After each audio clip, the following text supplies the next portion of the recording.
So, hi friends. Welcome to my trading channel. So, friends నాకు చాలామంది టెలిగ్రామ్‌లో గాని, యూట్యూబ్ కామెంట్స్‌లో కానీ చాలామంది నాకు కామెంట్ చేస్తుంది ఏంటంటే, ఒక క్యాండిల్‌ని ఎలా చదవాలి? ఒక క్యాండిల్‌ని ఎలా రీడ్ చేసుకోవాలి? సో, ఇది ఎలా తెలుసుకోవాలని చెప్పి చాలామంది నాకు టెలిగ్రామ్‌లో మెసేజ్ చేస్తున్నారు. సో, వాళ్ళందరి కోసం నేను ఇవాళ వీడియో చేయడం జరుగుతుంది. సో, ఈ వీడియోలో ఏంటంటే, నేను కంప్లీట్‌గా ఒక క్యాండిల్‌ని ఎలా రీడ్ చేయాలి? సో, క్యాండిల్ ఒక క్యాండిల్ వచ్చిన తర్వాత, ఆ క్యాండిల్‌ని అబ్జర్వ్ చేసుకొని, మనము నెక్స్ట్ క్యాండిల్ ఎలా ప్రిడిక్ట్ చేయగలము? అండ్ ఇది ఏంటంటే కొద్దిగా ఈజీగా ఉంటుందన్నమాట. మనకు క్యాండిల్ చదవటం అనేది కొద్దిగా సులభం అవుతుంది. ఆఫ్‌కోర్స్ మనకి ట్రెండ్ లైన్స్ కానీ, హారిజాంటల్ లైన్స్ కానీ ఇవన్నీ కూడా మనకు చాలా ఇంపార్టెంటే. బట్ అవి ఎంత ఇంపార్టెంటో ఇవి కూడా మనకు అంతే ఇంపార్టెంట్ అన్నమాట. ఒక క్యాండిల్‌ని ఎలా చదవటం అనేది చాలా ఇంపార్టెంట్. సో, ఇవాళ క్లాస్‌లో ఏంటంటే ఒక క్యాండిల్ యొక్క బాడీ ఎలా అబ్జర్వ్ చేసుకోవాలి? క్యాండిల్ యొక్క హై ఎలా ఉంది? విక్ ఎలా ఉంది? ప్రీవియస్ ఉన్న క్యాండిల్ బట్టి మనం ఎలా రీడ్ చేయొచ్చు? ఇదనేది నేను ఇవాళ క్లాస్‌లో నేను ఇవాళ మన ఛానల్‌లో అప్‌లోడ్ చేయడం జరుగుతుంది. సో, చూడండి ఒకసారి. సో, ఈ వీడియో అనేది కొద్దిగా లెంతీగా ఉంటుంది. ఐ హోప్ మీరందరూ వీడియో చివరి వరకు చూస్తారని ఎక్స్‌పెక్ట్ చేస్తున్నాను. ఒకవేళ మీరు నా ఛానల్ కొత్తగా వచ్చినట్టయితే నా ఛానల్ సబ్స్క్రైబ్ చేసుకోండి. సో, ఇప్పుడు నేనిప్పుడు వస్తే గనక సో, ఫస్ట్ నేను అబ్జర్వ్ చేసుకొని చెప్తాను చూడండి. ఫస్ట్ మనం ఏంటంటే ఈ యొక్క మార్కెట్స్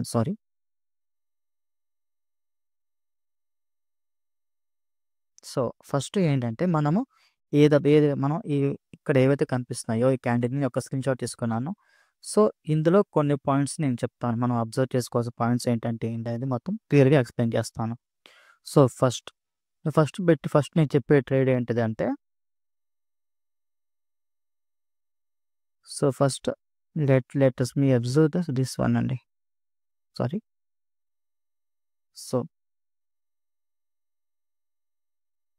సో, ఫస్ట్ ఈ క్యాండిల్ గురించి చెప్తుంది. ఈ క్యాండిల్‌తో మొదలుపెడతాం. ఈ క్యాండిల్‌తో మొదలయ్యి ఈ క్యాండిల్‌తో ఎండ్ చేస్తాను. సో, ఈ తర్వాత ఇక్కడ ఉన్న అన్ని క్యాండిల్స్ గురించి డిస్కస్ చేద్దాం. ఓకే. సో, ఫస్ట్ ఈ రెడ్ క్యాండిల్ వచ్చిన తర్వాత సో, ఇక్కడ మనం చూసాము. ఒక రెడ్ క్యాండిల్ అనేది చాలా లైక్ పైనుంచి విక్ అనేది రిజెక్షన్ జరిగింది కదా! సో, మీరిక్కడ అబ్జర్వ్ చేసుకుంటే ఈ క్యాండిల్‌లో పైనుంచి మనకి విక్ రిజెక్షన్ ఉంది వచ్చింది. దాని తర్వాత ఇక్కడ మనకి ఈ క్యాండిల్ మనకేమవుతుందంటే ఒక హ్యాంగింగ్ మ్యాన్ క్యాండిల్ అనమాట. హ్యాంగింగ్ మ్యాన్ అనుకోవచ్చు లేదనుకుంటే ఇన్వర్టెడ్ హ్యామర్ క్యాండిల్ అనేది కూడా అనొచ్చనమాట. సో, ఈ ఇన్వర్టెడ్ హ్యామర్ తర్వాత ఏమైందంటే ఒక స్ట్రాంగ్‌గా ఒక రెడ్ క్యాండిల్ అనేది వచ్చింది. సో, ఇక్కడ మీరు అబ్జర్వ్ చేసుకోవాల్సింది ఏంటంటే సో, మీరిక్కడ చూడండి. ఈ యొక్క రెడ్ క్యాండిల్ యొక్క బాడీ ఎలా ఉంది? అండ్ ఈ యొక్క రెడ్ క్యాండిల్ బాడీ ఎలాగా ఉంది? ఓకే. ఇది 2 ఇది ఫస్ట్ పాయింట్. దాని తర్వాత మీరు ఈ బాడీస్ చూసుకోండి. ఇక్కడ ఈ పైనుంచి ఒక విక్ రిజెక్షన్ వచ్చింది. అండ్ ఈ క్యాండిల్‌లో బయింగ్ రిజెక్షన్ విక్ రిజెక్షన్ అనేది వచ్చింది. అండ్ మీరిక్కడ చూసుకుంటే ఒక న్యూ లో అనేది క్రియేట్ అయిపోయింది.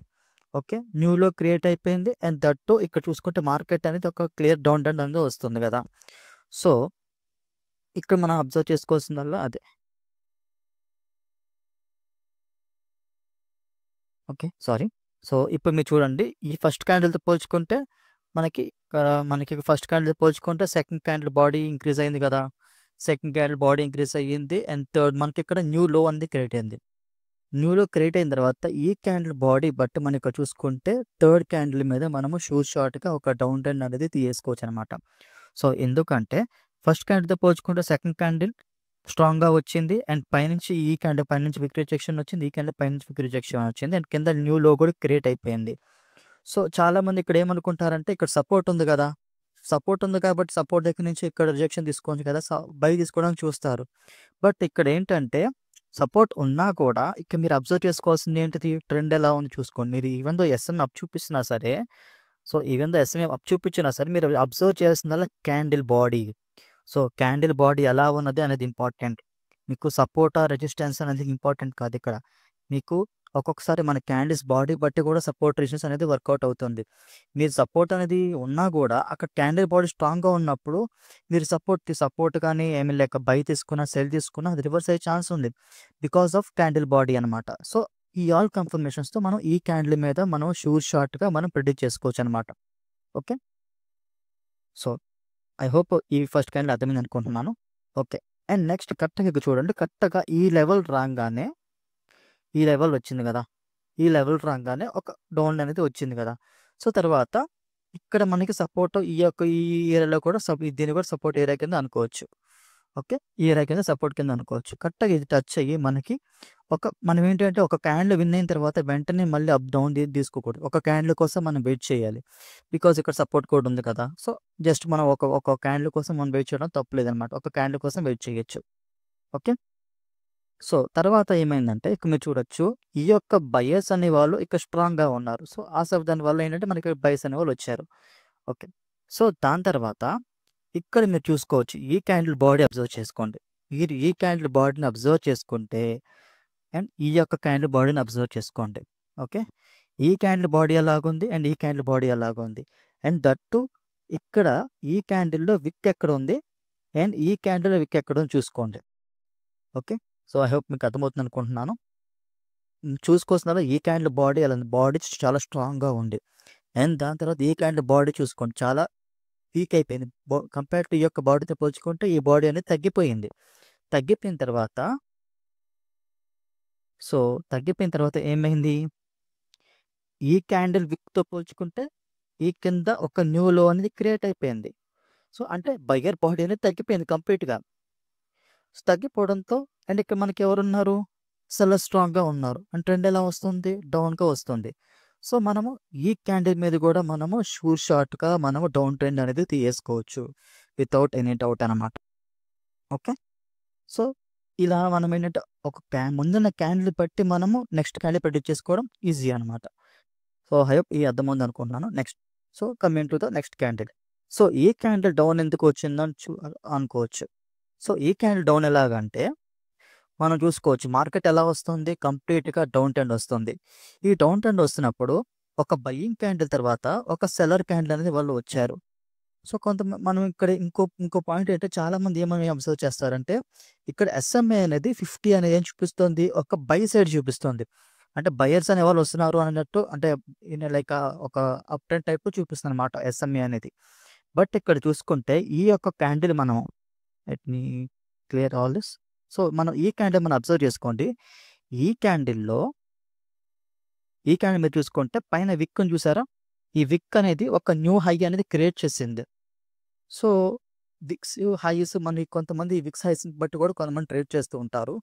బట్ ఈ హై అనేది మనకి ఎలా కన్సిడర్ అవుతుందంటే ట్రెండ్ ఎలాగుంది? డౌన్ ట్రెండ్ ఉంది.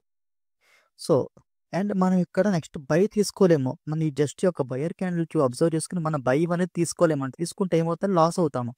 సో, ఈ క్యాండిల్ మనం ఎలా కన్సిడర్ చేసుకోవచ్చు? Due to this down trend వల్ల మనకి ఒక సెల్లింగ్ ప్రెషర్ అనేది వచ్చింది. ఆ సెల్లింగ్ ప్రెషర్ రావడంతో మనకి ఈ క్యాండిల్ అనేది డౌన్ వచ్చింది. సో, ఈ కన్ఫర్మేషన్స్‌తో మళ్ళీ మనము ఈ క్యాండిల్ మీద డౌన్ అనేది తీసుకోవచ్చనమాట.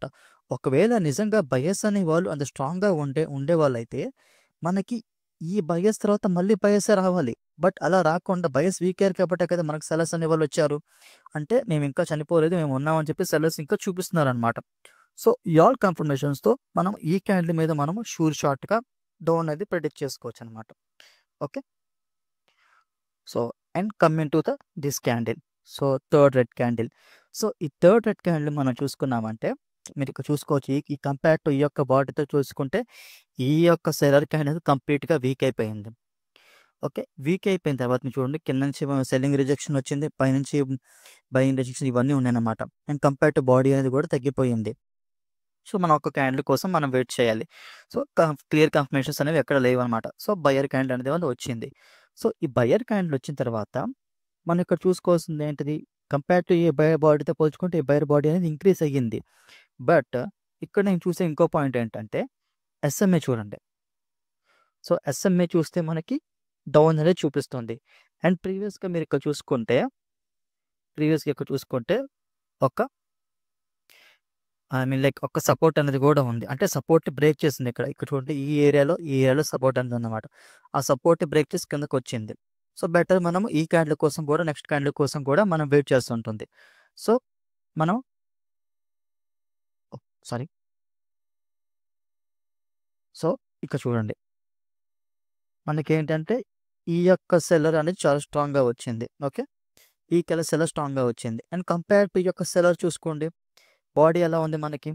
చాలా కంపేర్ టు ఈ యొక్క బాడీతో పోల్చుకుంటే కంపేర్ టు ఈ బాడీ అనేది మనకి ఇంక్రీజ్ అయింది కదా! అంటే సెలర్స్ అనే వాళ్ళు చాలా స్ట్రాంగ్‌గా ఉన్నారు. అండ్ దట్ టూ మనకి ట్రెండ్ ఎలా వస్తుంది? Down trend. సో, ఈ ఆల్ కన్ఫర్మేషన్స్‌తో మనం ఈ క్యాండిల్ మీద మనము డౌన్ అనేది ప్రిడిక్ట్ చేసుకోవచ్చనమాట. ఓకే. సో, ఎవ్రీథింగ్ ఏంటంటే మనం అబ్జర్వ్ చేసుకోవాల్సిందల్లా ట్రెండ్ అబ్జర్వ్ చేసుకోండి. ప్రెజెంట్ మార్కెట్ ప్రైస్ యాక్షన్ ప్రకారం స్ట్రక్చర్ ఎలా అబ్జర్వ్ అవుతుంది? ఐ మీన్ లైక్ ఎలా ప్లేస్ అవుతుంది? క్యాండిల్ యొక్క హైస్, విక్స్, లోస్ ఇవన్నీ మనం క్లియర్‌గా అబ్జర్వ్ చేసుకుంటే ఇప్పుడు మీరు చూడండి, నేను ఇక్కడ చెప్పిన ట్రేడ్స్‌లో చాలా వరకు మనము వితిన్ 5-10 మినిట్స్‌లో మనం ఎక్కడెక్కడ విన్ అవ్వచ్చు అంటే, ఇక్కడ విన్ అవ్వచ్చు. అండ్ నెక్స్ట్ ఇక్కడ విన్ అవ్వచ్చు. అండ్ నెక్స్ట్ ఇక్కడ విన్ అవ్వచ్చు. అంటే అప్రాక్సిమేట్‌లీ ఇక్కడే మనం 3 ట్రేడ్స్ విన్ అయిపోవచ్చు. ఓకే. 3 ట్రేడ్స్ అనేది విన్నింగ్ అనేది మనకి ఇక్కడే కనిపిస్తుంది. That two in 5-10 మినిట్స్‌లోనే. 5-10 మినిట్స్‌లో మనం ఇలా మనం ఏంటంటే ప్రతి క్యాండిల్ రీడ్ చేసుకుంటే మనము ఏంటంటే విన్ అవ్వడం బైనరీలో ట్రేడింగ్‌లో విన్ అవ్వడానికి సక్సెస్ ఉంది. నాట్ ఓన్లీ ఇన్ బైనరీ అండి. సో, క్యాండిల్ అనాలిసిస్ మనం చేసుకుంటే ఫారెక్స్ అవన్నీ స్టాక్ మార్కెట్ అవ్వనివ్వండి. సో, ఎందులో అయినా సరే మనము అది చదవటానికి ఈజీగా ఉంటుంది. అండ్ వన్ మోర్ థింగ్ ఏంటంటే బైనరీ ట్రేడింగ్ అనేది కొద్దిగా రిస్కీ ట్రేడింగే. సో, బికాస్ బైనరీ ట్రేడింగ్ అనేది మనం ఎప్పుడు ఏంటంటే 1 మినిట్ ట్రేడింగ్ చేస్తూ ఉంటాము. అండ్ నేను ఎక్కడా గూడా ఏ బైనరీ ఆప్షన్స్ నేను ఎక్కడా గూడా నేను ప్రమోషన్ అనేది చేయట్లేదు. సో, కంప్లీట్‌గా నాకొచ్చిన ట్రేడింగ్ నాలెడ్జ్‌ని నేను ఇక్కడ ఇంప్లిమెంట్ అనేది చేసి నేను యూట్యూబ్ ఛానెల్‌లో పెడుతున్నాననమాట అంతే. సో, ఇక్కడ నేను ఏ ప్లాట్‌ఫామ్‌ని ప్రమోషన్ చేయట్లేదు, ఏం చేయట్లేదు. చాలామంది నేను మిస్గైడ్ చేస్తానని చెప్పి కొంతమంది టెలిగ్రామ్‌లో మెసేజ్ చేస్తున్నారు. బట్ అలాంటిది ఏం లేదండి. నేను జస్ట్ నాకొచ్చిన బైనరీ ప్లాట్‌ఫామ్‌ని నాకొచ్చిన క్యాండ్ అనాలిసిస్‌ని నేను ఇక్కడ ప్రెజెంట్ చేస్తున్నాను అంతే. సో, ఐ హోప్ మీ అందరికి అర్థమైంది అనుకుంటున్నాను. సో, నేను ఏంటంటే ఒక క్యాండ్ అనాలిసిస్ చేస్తానండి. సో, ఇలా క్యాండ్ అనాలిసిస్ మనం ఎవ్రీథింగ్ మనం ఇన్ డీటెయిల్‌గా తెలుసుకోండి. ఓకే. ఐ హోప్ మీకు అర్థమైందని అనుకుంటున్నాను. సో, మీకు ఈ సెషన్ వరకు నచ్చితే గనక లైక్ అండ్ కామెంట్ చేయండి. సో, ఇది మీకు ఇంకా ఏమన్నా క్యాండిడ్ అనాలిసిస్‌లో మీకు ఇంకా డౌట్స్ ఏమన్నా ఉంటే గనక నాకు మెసేజ్ చేయొచ్చు. Thank you.